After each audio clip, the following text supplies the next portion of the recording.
I see a Budweiser. Go ahead and hold it up. Yes. There's that was the Budweiser. biggest clue. Yes, right Doing there. it for Dale.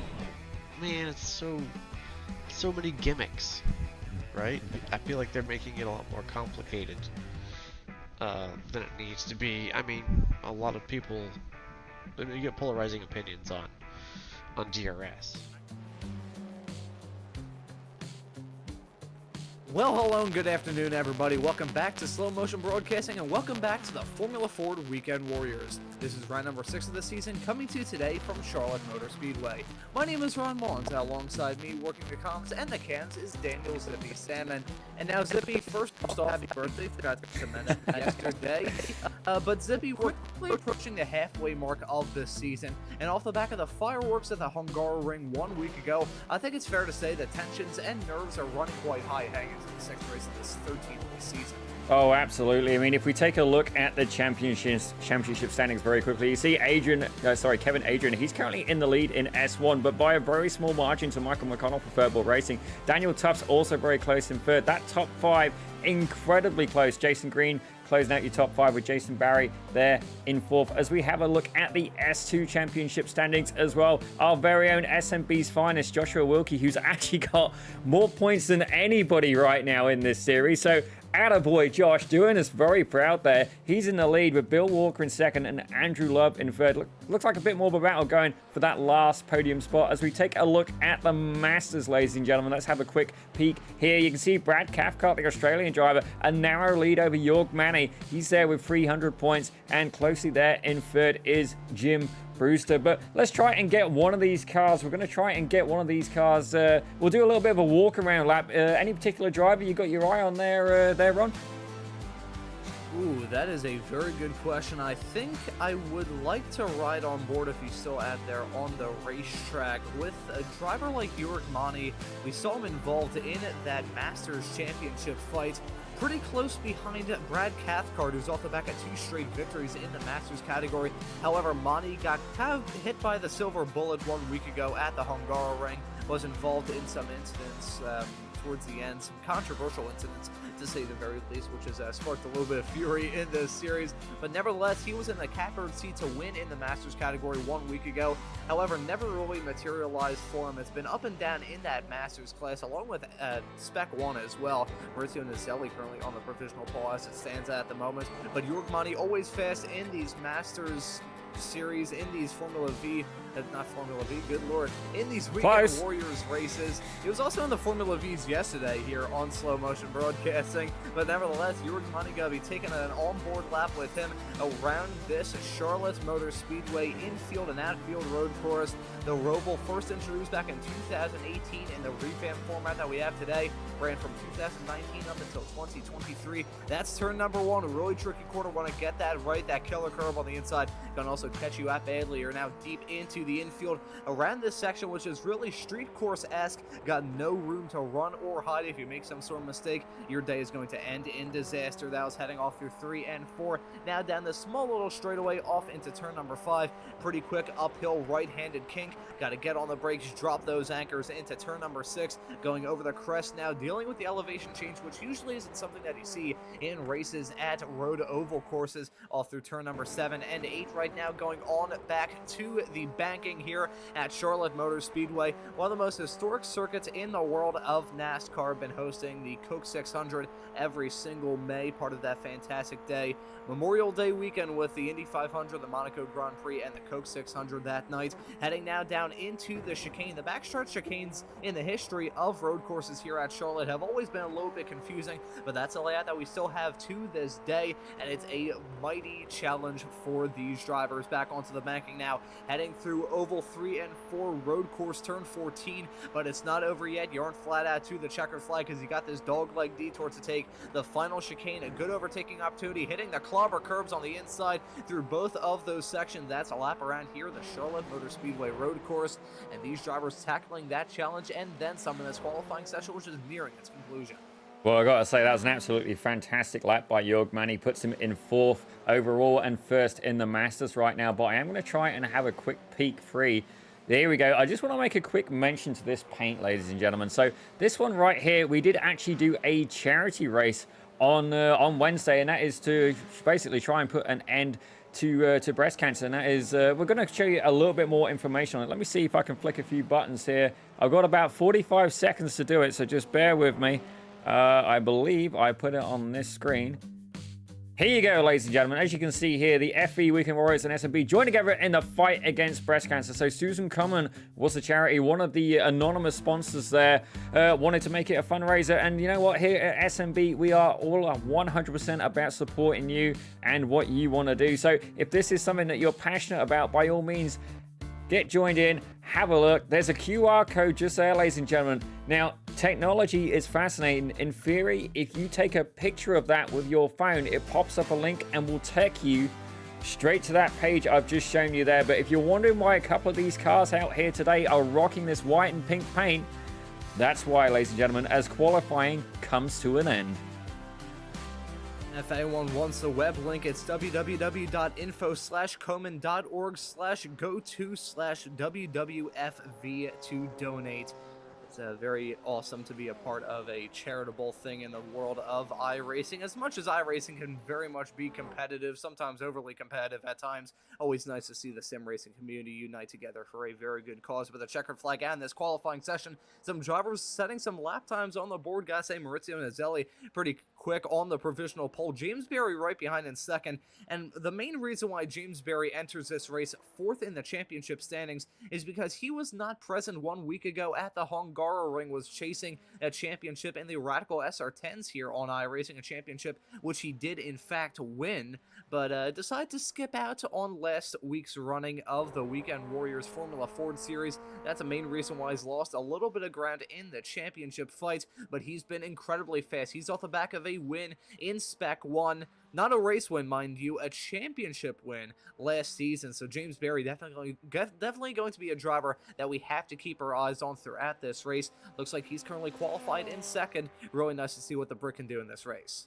Well, I gotta say, congratulations there to James Barry. Certainly the level of competition involved is absolutely incredible. So, you know, even at the Weekend Warriors as well, like, some people, they've not yet discovered it, and I really do encourage people to come and take part. I mean, the Formula Vs, the Formula 1600s, and the Spec Racer Fords, they're all very much a driver's car. You know, the driving aids are not there. It is all on you. As we just see Jason Green, I think he's the last one out on track.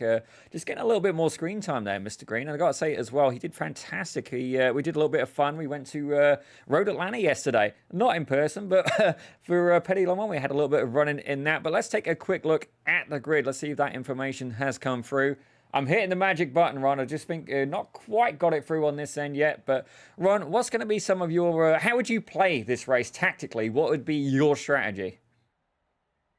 I would say probably the most important thing heading into this race is just keeping your nose clean around this racetrack that is oh so tough. Here's the starting grid. Maurizio Nazelli going to be starting this race on the pole. James Berry going to join him on the front row. Julian Ditchburn, who won the Spec 2 championship a couple seasons ago, now a Spec 1 driver, he's going to be starting this race in third next to Jason Green in P4. Jorg Monty, the Masters driver, going to be starting this race in fifth, top of the Masters racers. Daniel Tuff's going to join him on that third row. Antonio Reis going to be starting this race in seventh, next to a fellow Portuguese driver, that being Jorge Gonzaga in P8.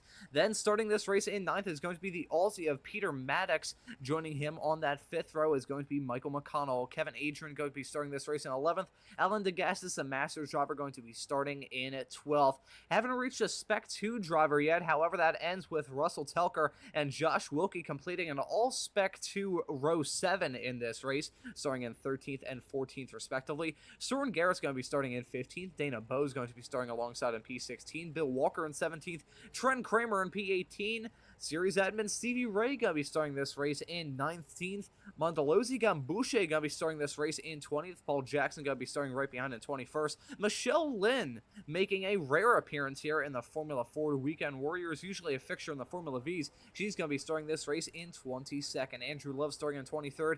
Peter True in 24th. And rounding out your field is going to be Jim Brewster after setting a qualifying time 3.5 seconds off the board. Brewster usually very fast in this series. We'll see if he was just running into some difficulties in the qualifying session earlier. Usually a little bit tough to try and find some real estate around this racetrack. Only 2.28 miles long, 12 turns in all, and it creates a whole lot of challenge for these racers in both the qualifying session and the 40 minutes of racing action that we're about to get underway in about 1 lap's time. Now, getting back to the point I was going to mention there, Zippy, just keeping your nose clean is going to be oh so important in this race, especially on lap 1.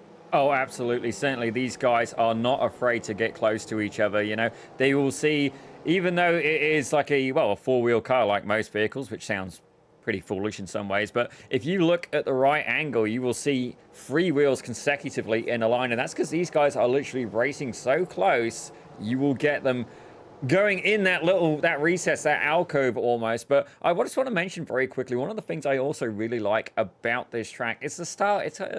It's quite a, you know, an aesthetically pleasing start, having all the cars lined up like that, and it's just something small. I mean, I know it's more the NASCAR side, Ron. You can definitely, I'm sure you know some elaborate historical fact. If not, I apologize for putting you on the spot, but like it adds an extra, you know, layer of showmanship almost to the race event. Yeah, I gotta say I'm with you. I'm not really sure the historical reason as to why they're lined up like that in NASCAR, but hey, we'll take it. I guess NASCAR not really wanting to give into the man, so to speak. They don't want a grid. They just want a line of cars. Kind of like a car show, so to speak. Just have all the cars ready to go, ready to race. Just had that with the Formula Fords. But this is going to be a good one here, Zippy. We got 40 minutes of racing action, a pit stop to deal with as well. And a point that we haven't raised thus far is the pit exit around this racetrack. Because when you come out of the pits, you're basically catapulted straight into turn 3 and 4.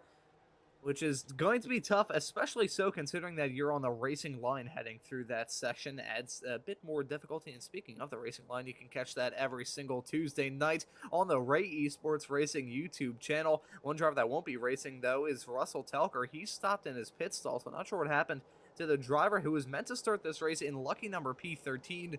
That could be the reason why, in fact, he is not taking the start of this race. Going to be well down farther in the back. But going on to the banking for the final time under pacing conditions. Don't have to worry about weather, thankfully. Still getting flashbacks to Cadwell Park a couple of weeks ago, which was just rain-soaked from start to finish. It was a very entertaining race, do not get me wrong, but I think these drivers were just hoping for a little bit of dryness because, oh boy, that would not be ideal in the slightest to have multiple wet weather races back to back to back to back. Some dry cleaners, though, cleaning these driver suits certainly wouldn't mind that one bit. But ready to get things up and rolling here from the Formula Ford Weekend Warriors round number 6 of the season at the Roval. It's a very early jump from our pole sitter. Oh! The driver, the number, and upside down is Jason Green. A big crash at the very beginning of this race. Jason Green having a hellacious collision heading through the first chicane. Can't say I'm entirely surprised. There's no one Tufts. That final chicane at the end of the laps is tough, and Tufts running into some difficulties as well. This time heading through turn number 1. Not sure what in the world happened to him.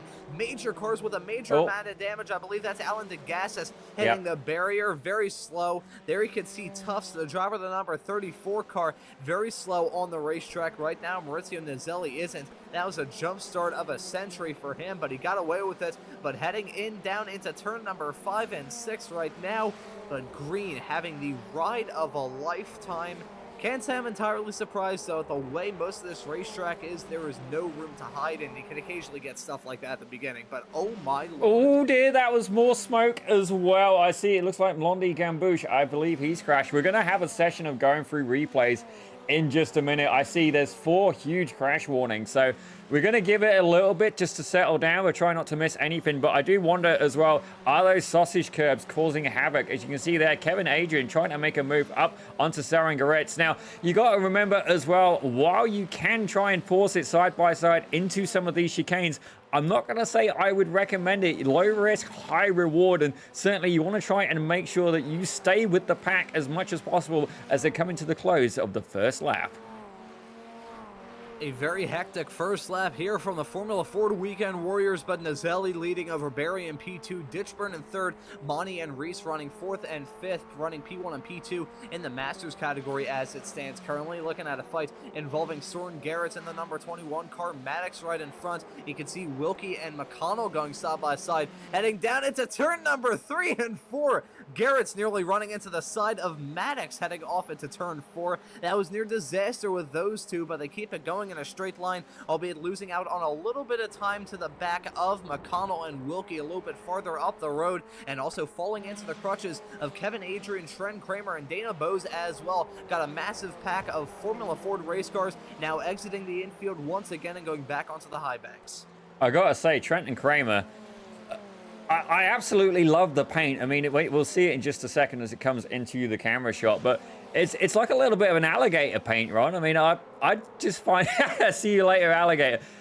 It's so silly, it just makes me smile, especially that nose cone. As it looks like Kevin Adrian almost able to get a nose up there on Soren Garrett. Now, Soren definitely got a little bit of heat. I believe that was in the SRFs last time round, having a little bit of a colorful race there, but certainly able to hold off Adrian as it stands right now. This is the closest battle going on track. There is multiple happening. Wilkie and McConnell, as was being mentioned here by my co-host, hot in action as well. As you see there, Trent and Kramer trying to close up onto the back of Adrian. Kramer in a very good spot as it stands at the moment. Last time by, setting a 1 minute 26.0, which is a little bit quicker than all the cars in front of him. So Trent Kramer having a see you later alligator on the side of the car, making his competitors try and say in a wild crocodile. He's got a very fast race car as it stands at the moment. We'll see if he can make up from the P12 spot that he finds himself in as it stands at the moment. Tufts battling a little bit farther in the back with Gambouche, so those two drivers still involved in something. Gambouche, I think, got involved in an incident as Tufts trying to get a move on him. Tufts we saw with some major moments heading off through turn number 1. I think George Gonzaga also has just had a moment, could see some smoke as the field heads through turn number 6 and 7. I think there may have been a spin for him. He was running solidly inside the top 10 if my memory serves me correctly, but now careening his way down to 12th. So not sure what happened to the driver of the 183 car. We got a whole lot of replays to take a look at, though, just based off the hecticness we've had at the very beginning of the race. And I'm not sure if hecticness is actually a word or not. I'm not sure, Ron, but for the purposes of this broadcast, we're going to allow it. But let's take a quick look at some of these replays. We're going to start with see what happened to our dear friend Jason Green. Now, let's go. I'm going to go for an onboard shot first of all. And let's see exactly what happened. So he's coasting along here. Okay, everything's normal. Heading to the chicane. Oh. That'll make you feel sick. Mum, if you're watching, I'm sorry about that. Let's have another look at that from a different angle. Yeah, let's do that. Green having a wild ride at the beginning of this race, but as I said when it happened, can't be too surprised. That chicane kind of lends itself to some stuff like that going on. Green having a wild ride to kick this race off. Oof. I mean, he's a driver who we usually see go for some very wild rides when the race is over, and I was expecting him to take the jump off into turn number 1 at the very end of it, but not taking the jump, heading through the final chicane at the very beginning of the race. And it goes back to a point you mentioned earlier. Here we go. The wheel-to-wheel action that we have in these cars can occasionally have some wheel-to-wheel contact that can end in total tears. Looking at this, though, Maddox and McConnell. Maddox nearly running off into the apron, dipping 2 wheels off, getting very flirtatious with that risk of picking up a slowdown penalty. McConnell on the inside. McConnell going to get by him as Maddox has a terrible overshoot heading down into the backstretch chicane. That is going to give him a slowdown, and that is going to careen his way down probably to about 11th as Trent Kramer about to get past by him and reduce Maddox down outside of the top 10. You tried to go for the move, but it's so tricky in these race cars to manage the braking, heading through the heavy braking zones that we have around this racetrack. Maddox getting bit by the bullets. Definitely, but you know what? The good thing is, like, nobody got killed. Well, nobody gets killed here in a sim race, but nobody's race was ended with that incident. And you know what? I mean, it is what it is. Reviewing that incident as well with Jason Green at the start, it did look like he had a little bit of contact with the car on the outside of the corner, which I think, being a drive axle, caught a non-drive axle, and that was enough. And ping, off it went. But oh dear, it looks like I got. Oh my. We got a couple more crashes coming in. We're going to sit on those for just a minute here because the action is intense. As you can see here, Trent and Kramer trying to make a move up the inside of Soren Goretz. And it looks like Soren Goretz applying pressure to Kevin Adrian as well. These guys in a pack of 4. The closest action going on right now. James Barry's been able to pull away a nice... Maurizio Naselli's been able to pull away a 4-second gap, roughly 1.8-second gap over James Barry. So realistically, the front 3 right now sat in some clean air. This is where all the action is happening. As you see there, Kevin Adrian absolutely doing everything he can to try and hold off Soren Goretz. The front 5 are spread out, but when you get to Josh Wilkie, the leader in Spec 2 as it stands at the moment, and go back from there, it is just absolute pandemonium in this field with 22 race cars still out there on the racetrack. May have a change in position, though. It looked like McConnell was going to try and go for the move on Wilkie, heading down into the 15 and 16 chicane at the very end of this lap, but not able to get the job done. Looking at this, though, it is pandemonium. Can see some battling a little bit farther behind with Peter Maddox, the driver of the 127 car, locked steady in a close fight with himself and Bill Walker. So 2 drivers getting a little bit dicey as it stands at the moment, and George Gonzaga kind of breaking away. He's slowly reeling in the likes of Kramer, Garrett, Adrian, McConnell, and Wilkie right in front. So that's going to turn that fight even more spicy than it is at the moment, giving a dab of hot sauce as Gonzaga slowly reels him in.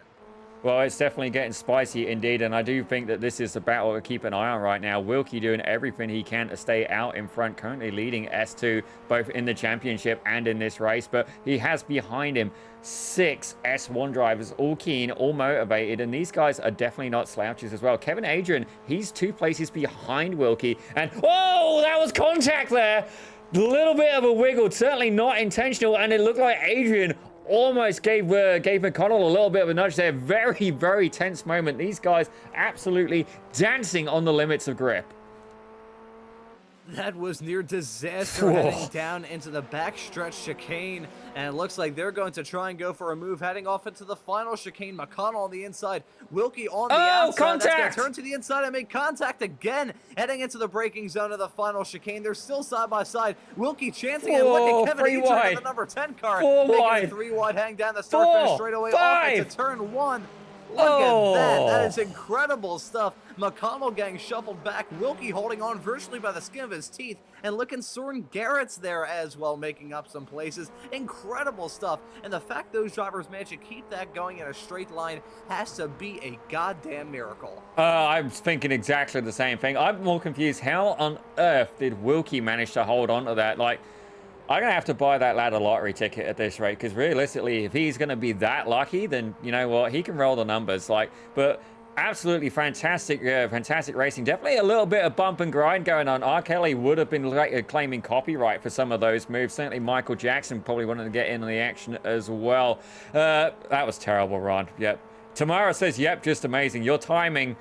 I'm assuming you mean the racing at that point, because it's definitely not my puns. As you see these guys here coming back into the chicane, Wilkie at the front, Soren Goretz and Kevin Adrian going side by side. McConnell looking to get a sniff as well. Adrian a sitting duck at this point, very, very defensive as Trent and Kramer is trying to make a move on the outside. Trying to go almost 3 wide in this bank section. You got to weigh up the risk versus reward. Right now, they are able to stay up close to Wilkie, but the more they fight, the more that this gentleman is going to come into it, and that's Peter Maddox. But Jörg Manny has entered the pit lane already. Yeah, so Jörg Manny making an interesting call to come into the pits. Looks like George Gonzaga going to join him in that as well. So 2 drivers running solidly inside the top 15, making that early decision to come down pit lane. Of course, you do have to worry about a pit stop in this series, but to come in 10.5 minutes into this 40-minute race is a little bit of a shock, especially for a driver like Jörg Manny, who usually avoids saving fuel like the plague. So not sure what's going on there. May have been some sort of incident, maybe some damage, or maybe just an off-the-wall strategy from Jörg Manny, but nevertheless, those 2 drivers still down pit lane as it stands at the moment. Very long run down the pits in this race for these drivers at this racetrack. That's going to be another factor when it comes time to talking about the pit strategies that these drivers may try and implement by the end of this 40-minute long race. So we have 11 minutes on the clock of right now. Nazelli still leading over Barry and Ditchburn. The front 5 still spread out quite a lot, and Wilkie actually running in the 5th position at the moment, slowly breaking away. Here's Maurizio Nazelli. He is entirely checked out, currently has the fastest lap of the race in comfortable fashion now, 124.063. 3 as a 3.3 second gap to this man, that being James Berry in the 100 car. But despite the fact that Berry's running in second, which is probably not the result he had in mind, Maurizio Nazelli not really involved in that championship fight. Berry, of course, is. So even though he may not be too happy about running P2 at this stage, he's still pushing it. As you can see, the drifts heading off through 2 and 3. Beautiful stuff from James Berry at the very beginning of this lap. But Berry, despite the fact that he's probably not too psyched of seeing the prospect of finishing this race in second, still can't knock that too much. That'll still be a good result in the championship.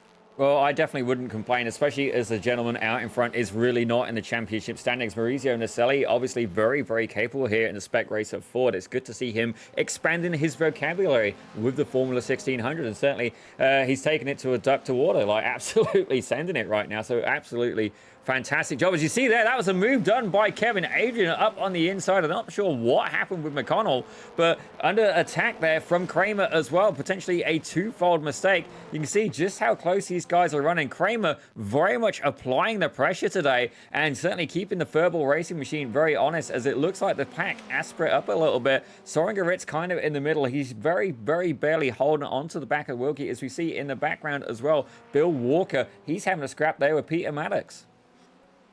Oh, smoke. Ooh, they nearly tried to go for it. Adrian going for a spin. You can see the smoke heading through the backstretch chicane. So Kevin Adrian having a moment in the number 10 car. That's a costly one for him. Got to take a look at a replay to see what went wrong. You can see McConnell and Kramer battling a little bit farther in the back.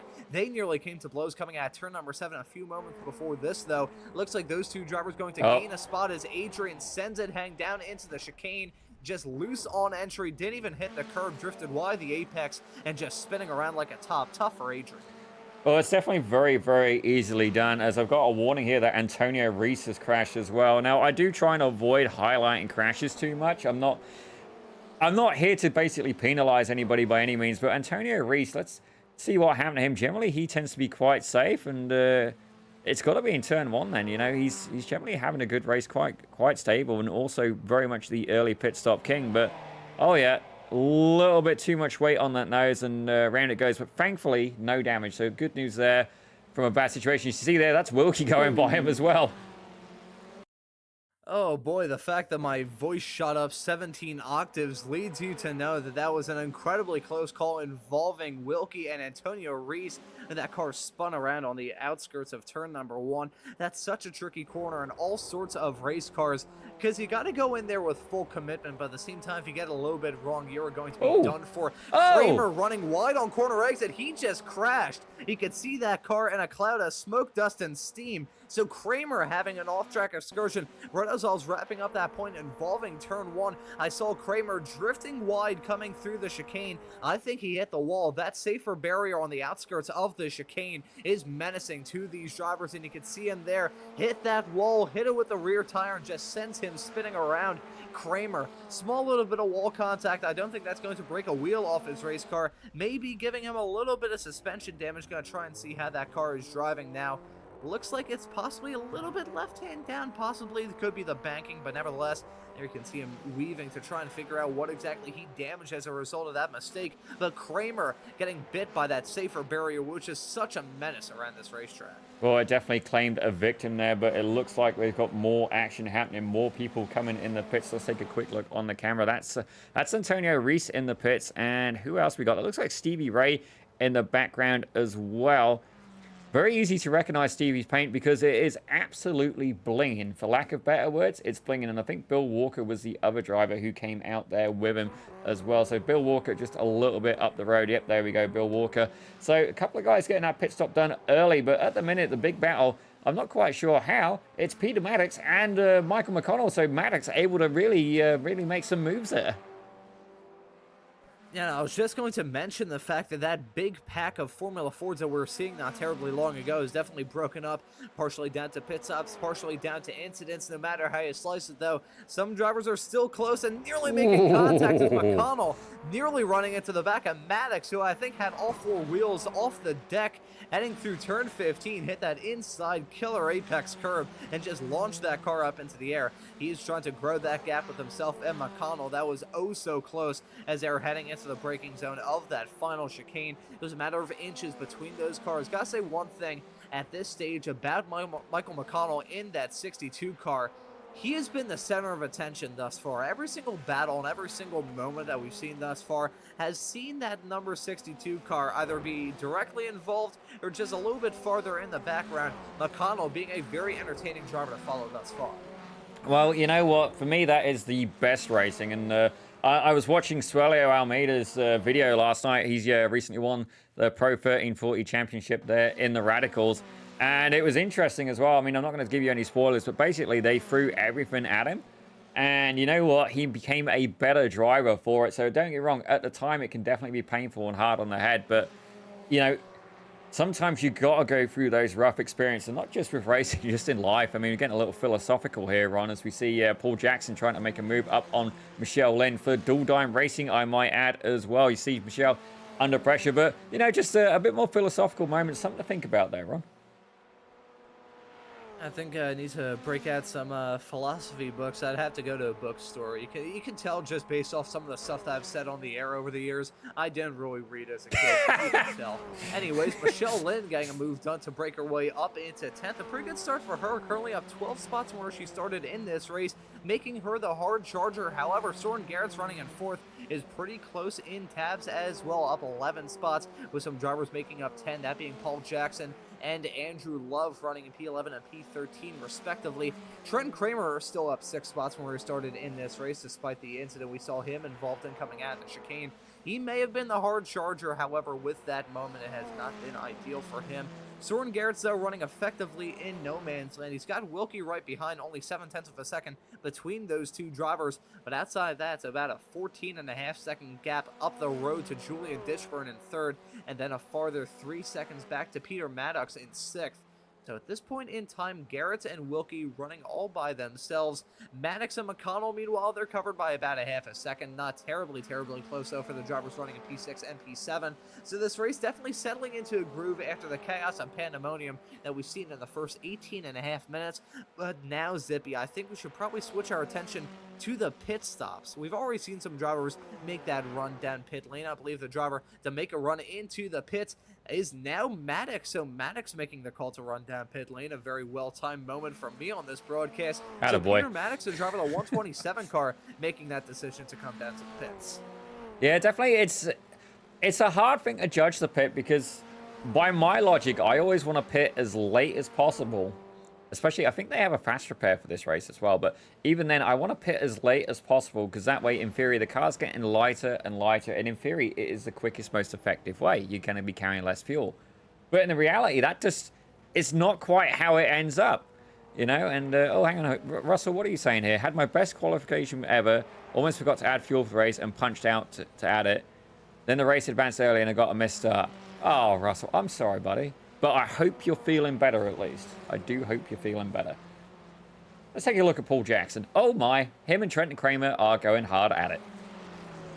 Oh, that they certainly are. Those two cars covered by only 0.1 of a second. Now covered by nothing. Kramer trying to get that move done on the inside, back onto the high banks through oval 1 and 2. Kramer getting a move done to slip his way up into 10th. However, Paul Jackson may respond in the not too distant future. Guys, say Michelle Lynn getting a move done on Trent Kramer. Actually, no, that was, oh boy, Jackson nearly having a big moment. Very similar to what happened to Kramer a couple of moments ago, but he keeps it going in a straight line. Lynn making her way up into 9th as a result of that run through the pits that we saw from Peter Maddox just a couple of moments ago. That's a reason why she has gained a spot. However, Paul Jackson coming down pit lane as it looks like Lynn and Kramer may start to fight. Oh, yeah, it looks like Kramer's just been able to get that move done. But, you know, this is one of the places as well where you got to think about where you want to pass. A lot of curb there from Kramer, but it's fair to say this guy, but actually both of these drivers, real-life racing experience. So Michelle Lynn, she has ran Formula V's. She's ran a couple of the vintage race cars as well, which for me, that's an even bigger test of a driver. Because let's be real, a lot of the modern cars, think like GT3, LMPs and stuff like that. First off, they're insanely expensive.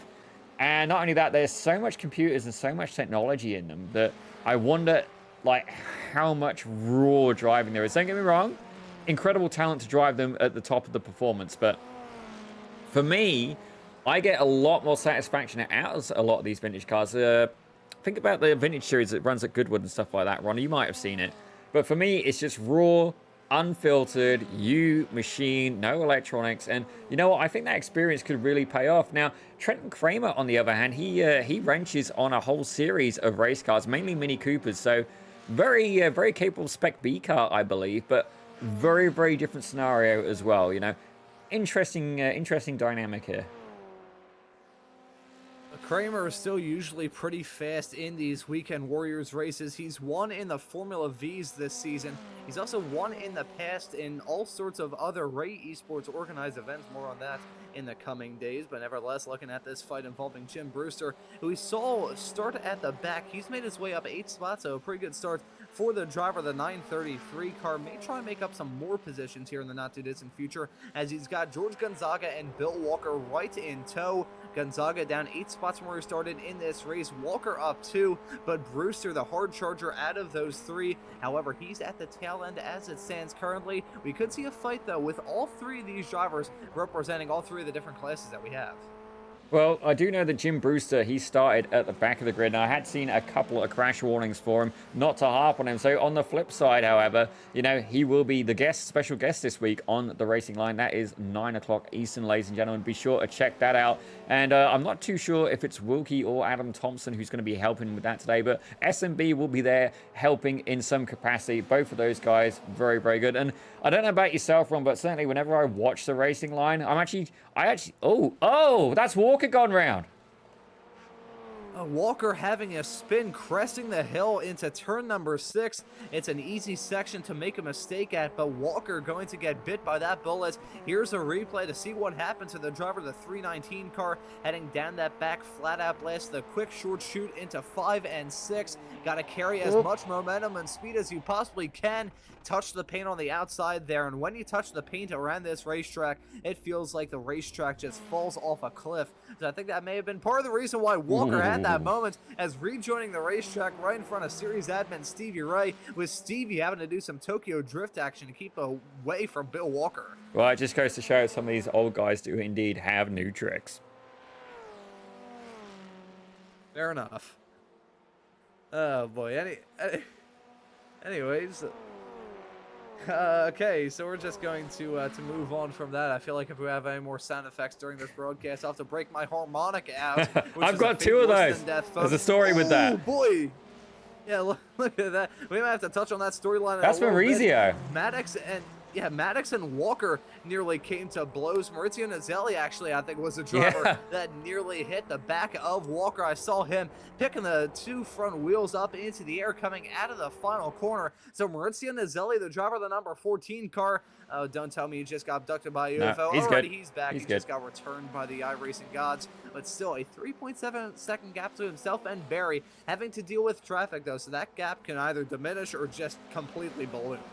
Well, that is definitely, he's keen to show that, you know, he's in a hurry. But right now, this has got interesting. So Wilkie and Soren Goretz, they've ended up back together. And if I have a look, Ron, these guys both, I don't think they've pit, have they? Have a quick look at this a second there for me, Ron. I think you may be correct. They have not made that run to come down pit lane. The highest running car yet to come in, well, the highest running car that has come into the pits is Daniel Tufts running in P11. So all the drivers running inside the top 10 currently have not made a run to come down pit lane. Jim Brewster, the other exception to that, outside the top 10. He's the only other car not to come into the pits as it stands at the moment. 25 minutes on the board of this 40-minute long race. Love, one of the latest to come into the pits. He's running in P16 as it stands at the moment. Oh, huge send. Fight that we're looking at with Bose and Kramer getting the move done, going back onto the high banks, off into turn number whatever the world it is. The banked one. When that happened, heading back onto 1 and 2 on the oval, gets that move done. James Barry bucking the trend of the drivers inside the top 10 yet to come into the pits, as Barry is the first to make that plunge. So the driver of the number 100 car. Oh, Wilkie's coming in. 100 move. Wilkie joining as well, so the leader in the Spec 2 category, joining Barry, running second in Spec 1 and second overall. So this is now a small little trickle of drivers come down pit lane. I'm really curious if the trickle is going to remain between now and the end of this race, or if in a couple laps time it's going to turn into an absolute flood. Well, let's see whereabouts James Barry is going to re-emerge on the track. Obviously, he's going to have a little bit of pressure. And you know what? That's clean air. That really could not have gone any better for him. Fantastic news. This is where you really need somebody who who's a great spotter, great with a calculator, and not me in that scenario. Because often, it's all very good making the pit stop, but certainly I was thinking about this more yesterday doing the Petit Le Mans. That being a multi-class race, it's a little bit more difficult to not just get the pit done, but if you're trying to go into the pit lane, you're thinking more about where is the traffic going to be, not only going in, can I physically get in the pit lane, but coming out as well as Maurizio. What is happening with him? He's in the pits as well. Nazelli, the leader of this race ever since the green flag flew. The green flag flying a couple of seconds after he already gunned it, but that's neither here nor there. But Nazelli in the lead of this race, still Ditchburn coming in right behind from second. And I'm curious whether or not the likes of Soren Garrett is going to stay out on the racetrack for another lap and possibly take the lead of this race over Nazelli. Nazelli stopped in his box. You can see him there at the end of pit lane. That's a really tough position to be in because the pit exit, you got 2 tight turns to deal with. That first one being really tricky when you're just burning the tires off of these race cars. So Garrett's going to stay out for yet another lap. Nazelli here we go. I'm curious how it's going to shake out with himself, and Garrett's closing in. Nazelli on cold tires with some lap traffic up the road as well. Well, don't get me wrong, we know Soren Garrett still has to make a pit stop, but certainly he'll be keen to see Nazelli ahead of him. Not really a lot he's going to be able to do with that, as I see there is a whole fleet of cars in the pits right now. That looks like Michael McConnell. He's there. Kevin Adrian right behind him. Dana Bowes, he's a little... Dana Bowes, he's a little bit further back there. He's literally just getting past as I went to click his name. So he moved on me, and Adrian is first out of the box. He looks like he's done a leapfrog there on McConnell. Yeah, well done from Kevin Adrian. He's going to jump in front of a lot of drivers exiting out in P11 as it stands at the moment, but still got a whole lot of drivers out there a little bit farther up the road to make that run down pit lane. Gotta say, Nazelli, despite having the fastest lap of this race, nearly a 1.2 seconds quicker than Soren Garrett, who's right behind him in P2. That gap is not ballooning between those two drivers. It's still around a half a second between those two drivers, and if they come to blows, that would be a big wrench thrown in the works for this race. Nazelli has been dominant thus far. Garrett's now making that decision to come down pit lane. And I gotta say, in that pit cycle, James Barry, despite the fact he did not take the lead, he did take a small little nibble out of that gap between himself and Nazelli. It's now about 3.1 seconds, not close enough to get a move done, dealing with some traffic still, as we see Trent Kramer join Garrett in that run to come down pit lane, along with Michelle Lynn. Well, what is very interesting, so what I did notice, where is he gone? Michael McConnell, he was actually in his pit box for quite an extended period of time. I'm seeing quite a variety here. So Antonio Reese, he was in there for about 15, I say about 15. He's in there for 16 seconds. One of the shortest pit stops I've seen. I've seen a lot of 17 seconds there about 17.6, that kind of area. But McConnell, he was in his pit box for 21.3 seconds. So either he knows something we don't know, or he took on a little bit too much fuel. Certainly couldn't rule either of those out. The amount of fuel-related shenanigans that you see in the Weekend Warriors world is quite insane. It's very similar to seeing some lines back in the day during the 70s oil embargo, which, trust me, my dad has bled my ear off about on many occasions. Funny story about that. My dad's first car was a 1969 Chevrolet Chevelle, and he sold it for, I think, $1,000 because gas went over about 30 cents a gallon. So that's I bet he regrets that now. Related story to share. I bet he regrets that. Doubly so, considering I think a 1969 Chevrolet Chevelle will sell for multiple tens, if not a couple of $100,000. So oh, they're money. Interesting, interesting call. Surprisingly, with that basis of information, my dad did very good in the stock market, but that's neither here nor there. We're going into some very odd places here during this broadcast. Let's get back on track and talk about the racing now. Now, with 9.5 minutes left to go of this 40-minute race. Quick little point: if anyone thinks I'm rich, you are dead wrong. Yeah, anyways, you and me both, Ron. Running on board with George Gonzaga. Yeah, welcome to the club. George Gonzaga in the 183 car, currently running in 12th as it stands at the moment. Got chased down between himself and Trent Kramer. We were talking earlier. Not sure what in the world happened there. That was I'm not sure if that was a sneeze or not. I don't know either, buddy. Carry on. We were talking earlier on about Michael McConnell being the center of attention throughout this race. Gotta say, we could possibly shift that line over to Trent Kramer, as we have seen him be involved in a whole lot of battles throughout this race. Really, Kramer behind the wheel of the number 20 car has not had a dull moment throughout the entirety of this race. Well, certainly he's having to have a very thick skin in that reptile skin paint job. That was terrible. You guys got the point now. I find that is the thing with me, Ron. Good intentions, the execution's not always there. But one thing I do want to kind of mention on a little bit, and we don't really get into it too much here in the Weekend Warriors, because at the end of the day, it's not part of the championship. But oh dear, there's smoke, there's fire. Nope, we're all right. But one thing I want to mention on is the fact that George Gonzaga, he is actually the teammate to James Barry. So the insert racing team, is it insert racing name here?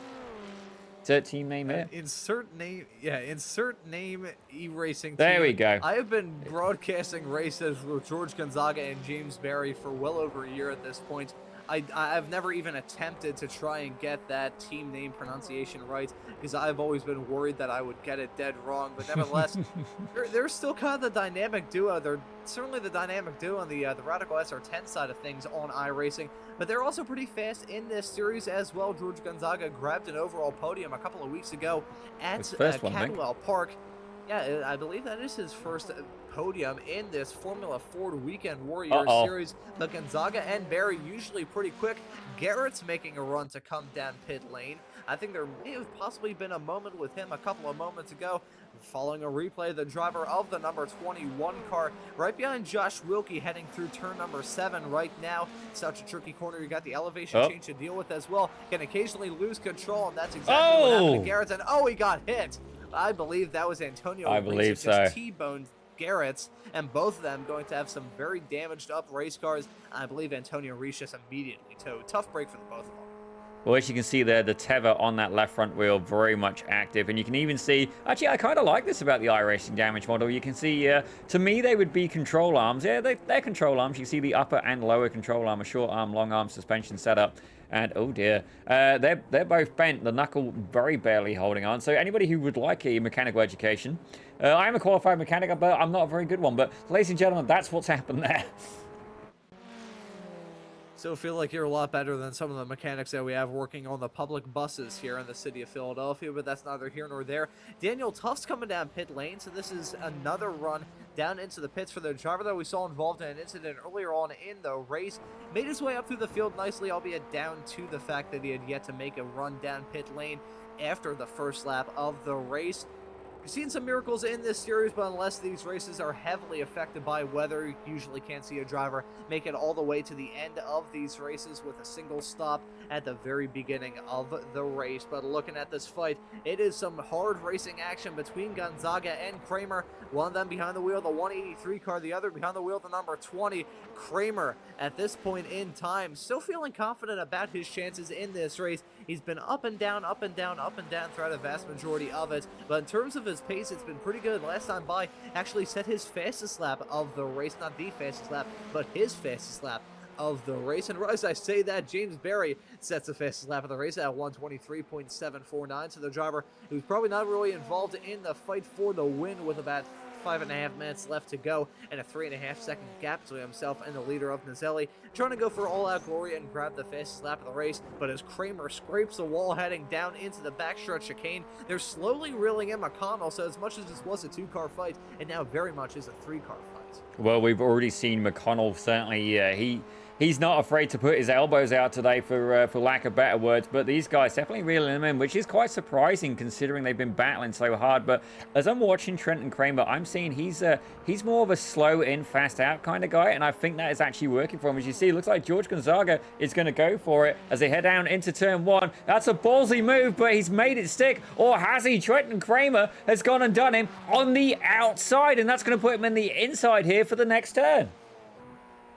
As much as turn 1 may seem like a good overtaking opportunity on paper, with everything surrounding that corner, including the very ominous barriers, it's so tricky to try and get a move done there. We just saw that guy put on full display. Gonzaga trying to go for the move, ending up getting bit by the bullet, losing out on one spot in the process as Kramer gets by him. Now Kramer gonna try and size up a move in the not too distant future on McConnell. You can see those cars mega sideways, hitting the bumps, coming around turn number 7 and 8. But looking at this, the draft may not be too strong in these Formula Ford race cars, but Kramer gotta try and use every single bit of the draft that he possibly can. Nearly bump drafting, heading through oval 1 and 2, heading down the back straightaway now, off into the chicane, and Kramer going to back out of it. Yeah, this is what I'm saying though. Look, he's slower in, But on the exit, absolutely reaming in McConnell. Now, look at that. He's been able to get a huge draft, but can he maintain it? Now, once you leave the draft, you have to go the long way around on the bank section, and I don't think the car's quite got the power to make it stick. It's been very, very difficult, but you know what? Then is that going to be what he wants to do? Because going into this chicane, I remember Jason Green telling me in a previous experience that it really doesn't tend to work out well. That last chicane, probably not the best place to go too wide. This could be it. Tuning into the first ever race around this racetrack and ended in tears for the drivers that went side by side through there. That being Martin Truex Jr. and Jimmy Johnson during a cup race here back in 2018. That final chicane, it's so hard to try and get a move done because it's so tricky just entering that corner single file. Oh, Tufts is going for it. Looking a little bit farther in the back though. Tufts trying to get a move done on Gonzaga heading down into turn number 5. Looks like Tufts is going to get that move done in commanding fashion to slip his way up into 9th. He may try and size up another overtake though, as McConnell and Kramer battling hard right in front. Looks like they're going to be side by side on corner exit, getting slowed down a lot. Tufts making contact with Kramer, trying to do a bump and run in a Formula Ford race car. I don't think so. That is a recipe for disaster, but they get away with it fairly scot-free. They don't want to have too many more moments like that. That is for darn sure. Tufts, though, the number 34 car, has a good run going on to the back straightaway. Not close enough to try and get that move done on Kramer or McConnell for that matter, but look a little bit farther up the road. Kevin Adrian in the number 10.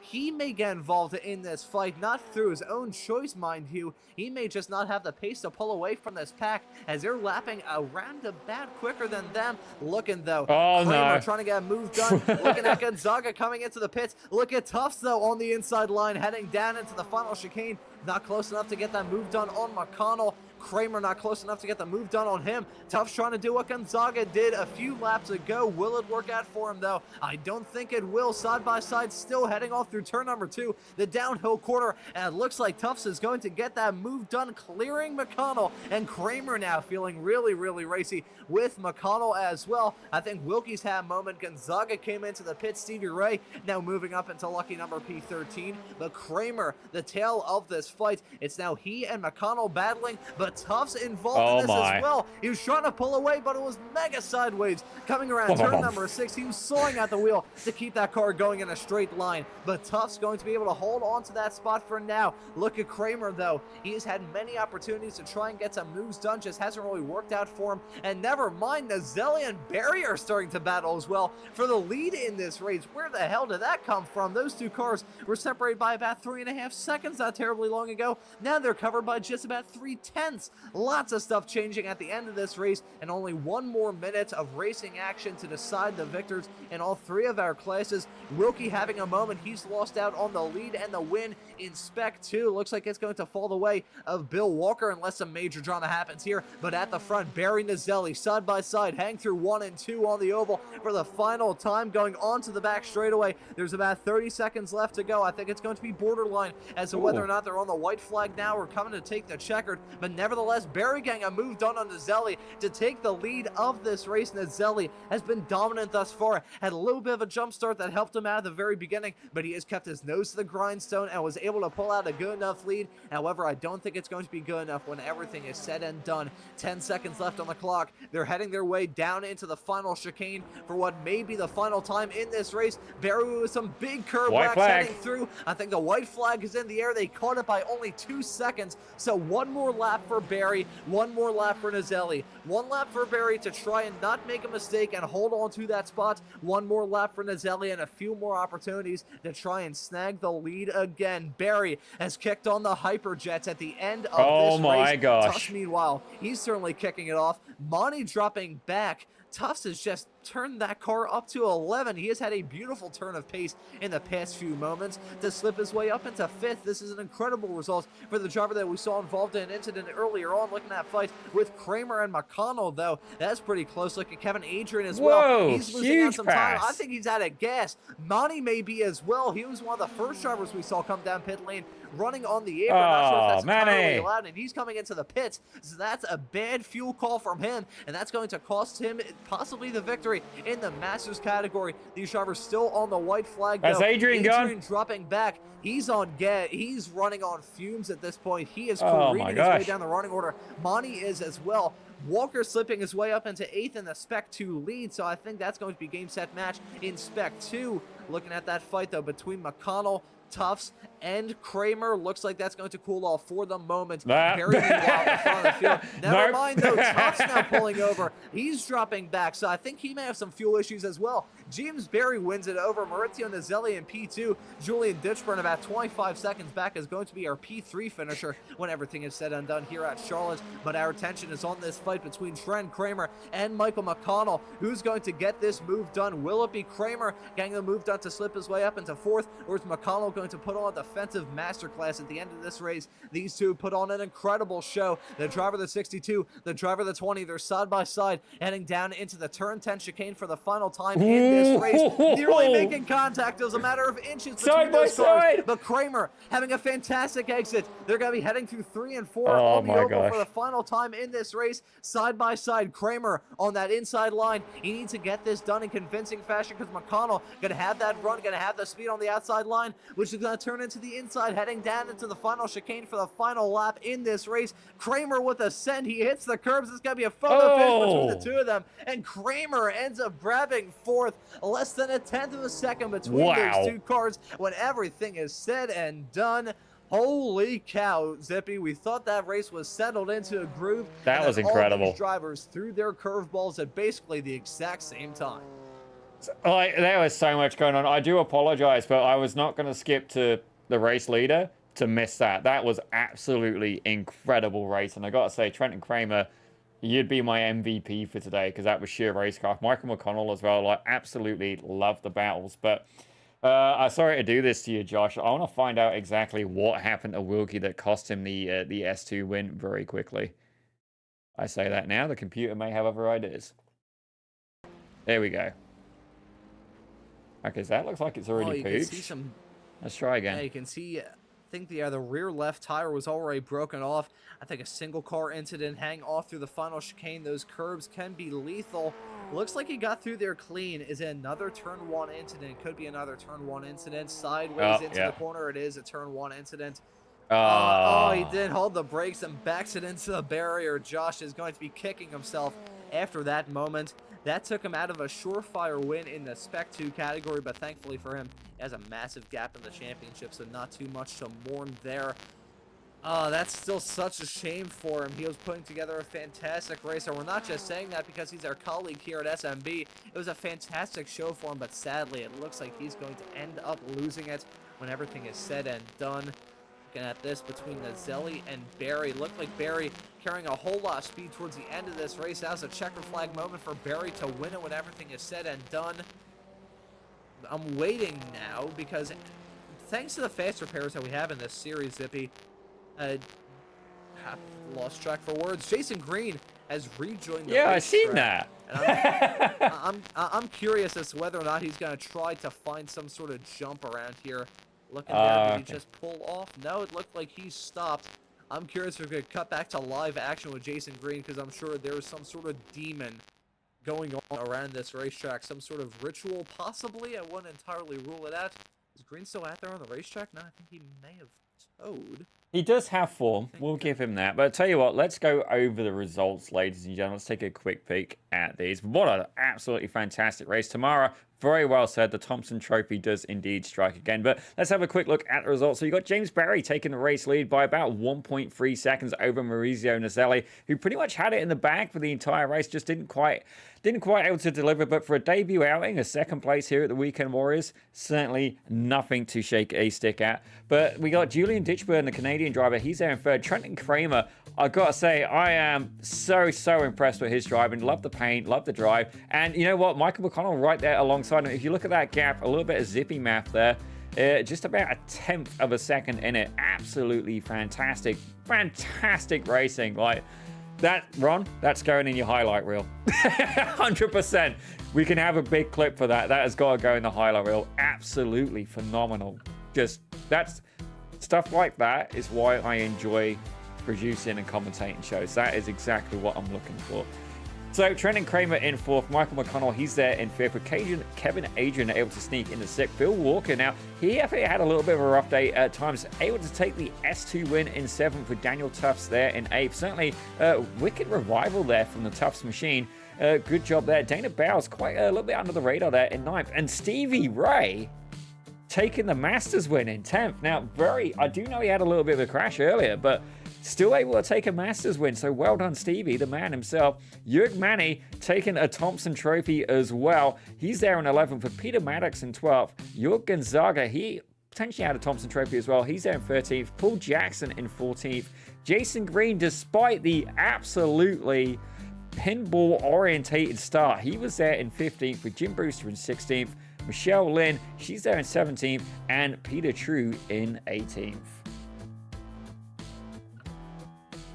As we have a look at 19th, Joshua Wilkie, he's there. Definitely not the result he was looking for today, but you know what? There is drop week, so certainly not going to help him in the long run. Andrew Love takes 20th with Soren Goritz. He definitely got a little bit unlucky there. He's there in 21st. Antonio Reese as well, 22nd. Russell Telka, was reading a little bit about him earlier. He had the best qualifying position, forgot to add fuel for the race, and then missed the race start, so not what he had in mind. He's there in 23rd. Mlondozi Gambouche, I do apologize right now if I got that wrong. By all means, send me a PM on Discord. Tell me how to do it, because I'm open to criticism by any means. He's there in 24th. A debut race for him today, with Alan DeGasis there in 25th. But I've got to say, Ron, I'm like absolutely just buzzing. What a race. Oh, that was absolutely fantastic. That's part of the reason why I knocked over all my props on this desk over onto the ground right as we were taking a look at the results. But thankfully, found the harmonica, so we're good to go. And Zippy, I think we got some drivers waiting in the interview waiting area to have a quick little chat with us. I think the driver that I'm going to bring in at the end of this broadcast is possibly going to be our winner when everything is said and done, that being James Berry, who definitely had to fight for sure towards the end of this race, but in a hard-fought fight between yourself and Maurizio Nazelli. James, you walk away with a victory here at Charlotte. Talk us through it. Yeah, so obviously I've never raced against Maurizio before, but he was super fast, and I just couldn't keep up with him after the first couple of laps. So he got the jump on me at the start, I kind of messed that up, so he was pulling away for the whole race. I just think I'll just try and keep my skin in the game, do what I can, not get too many instant points because I kept cutting the chicanes. And then it turns out, I guess he ran, yeah he did, I asked him, he ran out of fuel, so he was fuel saving at the end, and that just allowed me to catch up. Unfortunately, well, I just about put in the fuel, he didn't, so that was what made the difference at the end. I mean, regardless of how it came to be, you walk away from this race with a victory, and considering that you missed out on the last race of the season at the Hungaroring, gonna help you out a whole lot in the championship fight, basically at the halfway mark from this Season 4 of 2024 here for the Formula Ford Weekend Warriors. Gonna be running at Road America next time out. How do you think about that race in 1 week's time? Should be good. There'll be a lot more draft there. Today was quite a technical track, and I enjoy driving it a lot, but maybe the racing wasn't so close. I saw in the rearview mirror the craziness at the start. I'm going to look forward to watching that back, see what happened there. But yeah, Road America should be maybe more competitive, more draft, so it might be quite tough. I think that's going to be a good show regardless here on Slow Motion Broadcasting in 1 week's time, and excited to have you a part of this Weekend Warriors world, looking to try and defend your championship in the Spec 1 category, and certainly setting yourself up quite well heading into the second half of the season. Now, James, before we let you go and celebrate, is there anyone you want to give thanks to or shout out? I'll shout out Stevie for all the kind of policing he had to do today of the cons with the track limits that we weren't exactly following by racing track limits, we were following our own, so yeah, shout out to him and all the organisers. Alrighty, there you go, man. I think we're actually going to be having a chat with Stevie in just a couple of moments' time, but James, congratulations on the victory here at Charlotte, and excited to see you back out on the racetrack for the rest of the season, man. Thanks for joining us. Thanks, see you, bye-bye. And that right there was James Berry, our winner overall in this race. And now, Zippy, you called dibs on him. Would you like to have a chat with the man who was the center of attention throughout all of it, that being Trent Kramer? Yeah, 100%. Let's bring him in there. There we go. Thank you, Ron. Trenton, I gotta say, what an absolutely fantastic race. Talk us a little bit about what it was like from your perspective. Well, you know, you got to start the race off with a great demonstration of a pirouette going a little bit airborne with Jason Green. Kind of did a cartwheel over the majority of the field. That was a great opening, you know, piece of candy right then and there. I am normally quick at this lap or at this track, and I was horrendous in qualifying and practice. I could not get below a 25.8. Okay, Mavis, sorry, cat.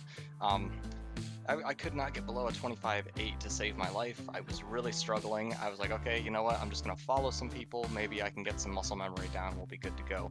And it worked out. I had to guess on my fueling because neither one of the people that I normally work with on the fueling was able to make it that far in the race to need it. So I guessed on the fueling. I guessed on everything. The lap time started coming down, and I felt like the car didn't feel any better. It felt like absolutely terrible, but just kind of worked my way through the field, and here we are. Well, I can let you know that you were the hard charger today with 14 positions gained, and as you said, qualifying definitely did not go how you had it in mind, but I really enjoyed the paint job as well. That gave me a little bit of a smile, but I gotta say thank you very much yourself, Michael McConnell, Kevin Adrian, and all of the Weekend Warriors here today for such an absolutely fantastic race to cover. That's probably my favorite one I've got to cover so far. Don't get me wrong, I've been, I've had a couple of broadcasting challenges recently, but I can tell you from the stats I've got right now, 0 dropped frames. So definitely, just because the chips are down doesn't mean it's going to be game over. As we see here, we're watching a little replay. You can't see it yet, but that's okay. You see you trying to make a little bit of a way through the field. But Trenton, before we let you go, is there anybody you'd like to thank before we bring in the man himself, Mr. Stevie Ray? Well, I'll open up the red carpet for him. Stevie is putting on such a great league. I know a lot of the drivers here are represented as the ones who make this league happen, but realistically, the amount of work that Stevie's put in over the years to get us to where we are with the fields that we have and the cleanliness of the group that we've got going is fantastic. Thank you guys for putting on such an awesome broadcast, and also thank you to Grass Paddock Motorsports with the Mini Cooper race car rentals on the East Coast here. That's where I get the majority of my IRL driving going on, and love to see a couple of extra people sign up and come out and race one of our cars and work with me throughout a weekend. We'll get you on track and get that lifelong bucket list checked off for you. Well, definitely, I did give you a little bit of a plug earlier, but you did a much better job of it than I did. And certainly remember, Trenton, as well, send me the size you need for them slow motion broadcasting stickers, because I will very, very happily supply stickers to see them on a race car. That goes to anybody, actually. If you have a race car and you want stickers on it, generally, I'm going to send you stickers to put on it. That is a sweet deal for me, and I love to see SMB out in the world, getting out there. And not only that, the people who ask for these stickers, or they don't even ask, sometimes I just send them, but they're people who represent the Weekend Warriors, they represent SMB, and like Brian Stasinski springs to mind. Like, I never asked anybody to do any of that, and you guys, you just stepped up, and I'm very thankful for that, and I just want to thank you all for that. But Trenton, we're going to let you go for now, and we're going to have a quick chat with Stevie, but thank you very much, and what a fantastic race. Well done. Thank you. Look forward to watching it back. Me too. Well, ladies and gentlemen, that was Trenton Kramer. Ron, I understand you've known this gentleman for a little bit longer than I have. Certainly Stevie Ray. He probably prefers me in small doses. Actually, anybody who's met me would certainly share that opinion. But Ron, what do you got to ask Stevie today? Well, we're just going to have a chat with the boss man here from the Weekend Warriors world. It's been a little while since we've had a chat on a lot of these broadcasts, Stevie, and it was a pretty hard-fought show from all the drivers in this race, you being one of them. So just talk us through what it was like running here at the Charlotte Roval. Yeah, it was tough. Just like last week with the SRFs, I mean, you just had to really keep your nose clean and on track and not run out of gas at the end. So I did that for the most part till coming to the white, and clipped the wall, had a spin, but had enough of a lead over the next guy I got going and maintained position. So I didn't even realize I had won Masters till afterwards. I started scrolling. It was kind of a surprise. So yeah, I figured I better get in here. It's probably my one chance in a while. I mean, considering that you're the boss man here from the Weekend Warriors world, you can step in and have a chat with us whenever you want, but that race towards the end was absolute pandemonium. I didn't even realize that you had grabbed the Masters win until we went through the results, so congratulations on that front there. Also, congratulations on all the stuff going on in the Ray Esports world, been a part of this Weekend Warriors community. Really, ever since I began broadcasting, did the Ray Esports series that y'all used to have on Tuesday nights, have a new one coming up on Wednesday nights here on Slow Motion Broadcasting, as well as the podcast. Whole lot to look forward to in the Ray Esports world. I'm sure a lot of the viewers are well up to date on all of it, but I'll let you take the floor and talk about all the stuff going on. Oh yeah, thanks, Ron. Yeah, the old SCCA-based Tuesday night league, we've revamped it and put it on Wednesdays and opened it up to just club racing. So no SCCA membership required anymore. Just come join us if you're a club member, club racer, crew, fan, whatever. We've got 3 different rounds, we call them, or 3 different groups. Each group will race a different week, so it's going to take 3 weeks to get one round in. And we're going to have the Miatas, we got TCRs for the IMSA type stuff, we've got GT4s for the WRL kind of guys. That'll be a 70-minute enduro with a pit stop and driver change optional. And then the Group 3 is going to be the Formula Vs and the SRFs, separate 30-minute races for SCCA kind of stuff. So that's going to be a ton of fun. We're going to bring in people from all different groups of racing and fans, and just over the moon. Got to really shout out to Darren Ganji and Sim Motion. They really stepped up and said he would sponsor the whole thing, which is going to take about 6 months to run. 7 weeks or 7 rounds, 3 weeks each round. So we'll go into April for that, but give them a shout out. If you need updates to your sim equipment or whatever, check out Sim Motion and give them a thanks. Can't really thank them enough to make sure that we get that updated league broadcasted Wednesday nights. Tuesday night coming up, we've got the Racing Line, our podcast we've kicked off for a while now, and we'll have highlights of this race and the SRF and the Formula Vs from this week. And our special guest, we have one every week. This week, it's the man himself, the Formula V master, Mr. Jim Brewster, is going to join us.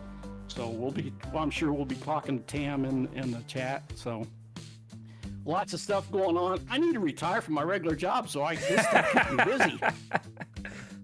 Well, I mean, can't really be too upset about it making you busy, because, I mean, good lord, all the stuff going on. It's pretty awesome to see, just having been a part of this community for as long as I have. Been beautiful to see all the stuff going on in the past year and a half, and really nice to hear Jim Brewster making his appearance on the Racing Line. Certainly a lot better than the guest you had 2 weeks ago, some redhead loudmouth Rube. But nevertheless, Stevie, I wonder who that could be. Before we let you go and possibly get some practice time in for the Spec Racer board race later on today, anyone you want to give a thanks to or shout outs? Thank you guys for being there every week. You guys do an awesome job. We're so happy with Slow Motion Broadcasting. You've really stepped up as a company. Zippy and Adam and you and everybody else that helps out have really become part of the Weekend Warriors family, and all of our guys have really embraced you. So thanks to you guys for doing the extra step and being a part of us. And again, like I always say, you got to thank the guys on track every week, the Weekend Warriors themselves.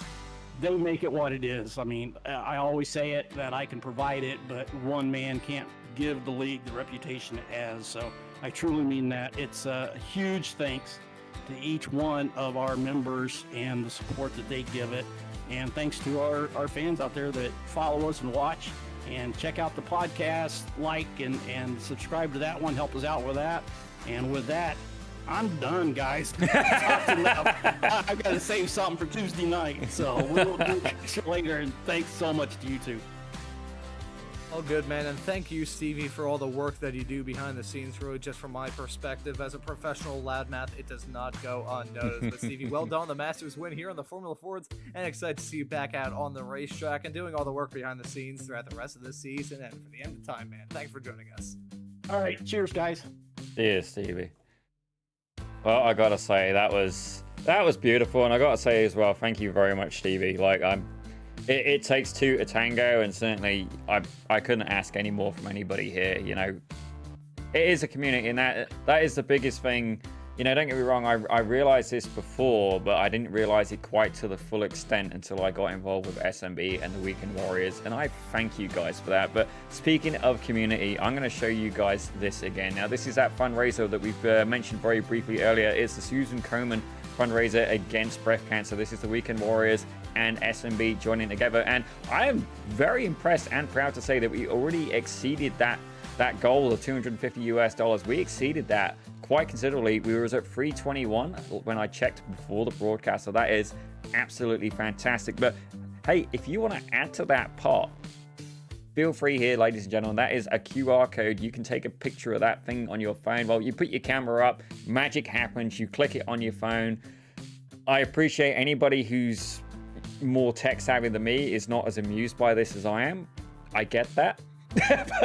Magic happens and that will take you there to that. But we're going to have a quick look at our upcoming streams as well. Ron, would you like to do the honors? Actually, I'll do the honors because you can't see the upcoming streams. So coming up next, we're going to have the Spec Racer Ford. That's going to be starting in about 45 minutes if my Zippy map is correct. That's going to be there at the Nuremberg ring. I got to say, I've got to do some of the official races there this week. Had a lot of fun.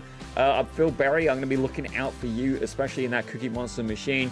But then we're heading off next week for the Formula V's are going to be at Summit Point Raceway. That's going to be a lot of fun. Good track for that car. Definitely some close racing there. Actually, we're spoiled next week. Ron, we've got the Formula Fords at Road America. What a combo. And then we're off to Daytona Road Circuit for the Spec Racer Fords. That is absolutely fantastic lineup next week. It's a shame I'm going to be in the production side. I'd like to drive most of that. I'll tell you what, hearkening my previous experience here in the Weekend Warriors world, a couple of seasons ago, the Weekend Warriors runoffs were being held at Daytona for both the Formula Fords and the Spec Racer Fords. And the Spec Racer Ford put on a brilliant show at Daytona, albeit under the lights at that point. So that's going to be a pretty damn good show in about 1 week's time. We got another damn good show to look forward to with the Spec Racer Fords at the Nuremberg ring. And if you want to catch all that action, stay tuned here on Slow Motion Broadcasting to catch Zippy and Randall McGrew on the call for that broadcast. That is going to be a heck of a lot of fun, but I think for this broadcast of the Formula Ford Weekend Warriors at the Charlotte Motor Speedway Roval, that will just about do it. So for myself, Ron Maunz, Zippy joining me in the commentary booth and working on the cameras in the virtual production hauler, and also Stevie doing a fantastic job doing all the stuff behind the scenes and making all this stuff possible, I say thank you all so very much for watching. Have a great rest of your day, and stay tuned for Randall McGrew and Zippy on the Spec Racer Fords later on this afternoon.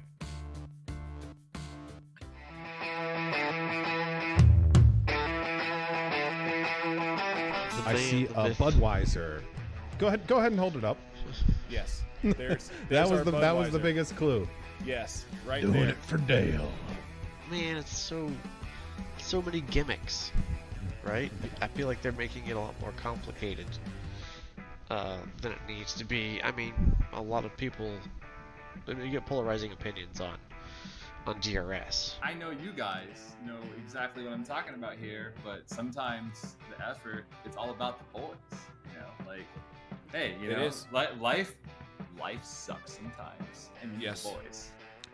iRacing kind of always has a tendency to kind of buff Yes. the new cars just a little bit. I'm not going to go on record saying it's because they want people to spend money on their platform and buy all the new content. Confirmed. But Yes. but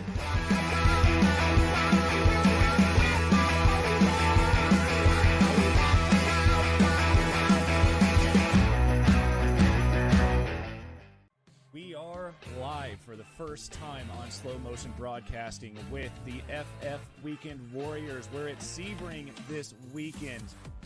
It's going to be a blast. I saw a little bit of rain here in the practice session, but we'll get to that here in 1 second. My name is Adam Thompson. I'm joined in the booth by Randall McGrew. These three going right at it. We see you're getting really, really squirrely. There. Oh, no! Some contact. Oh, no. Jurg and Antonio, the two Masters leaders, both with issues and now dropping down the order. There's a dicing through the curbs. Our lead two.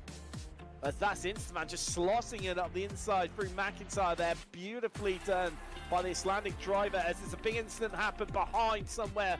Gonzaga losing a lot of places back. Almost touching at that point. They're around there, heading into the closing stages of the track. Not quite there yet. Heading through what I'm calling the horseshoe, but let's not get into my drawing skills at this point. Nothing but clear track ahead of them at this point, so no one should be able to interfere in that battle. Side by side, nearly had contact there. That's going to put Kabanka on the inside for this next hairpin. This could be what decides it, and he's gone right on the outside, actually trying to cover off the car.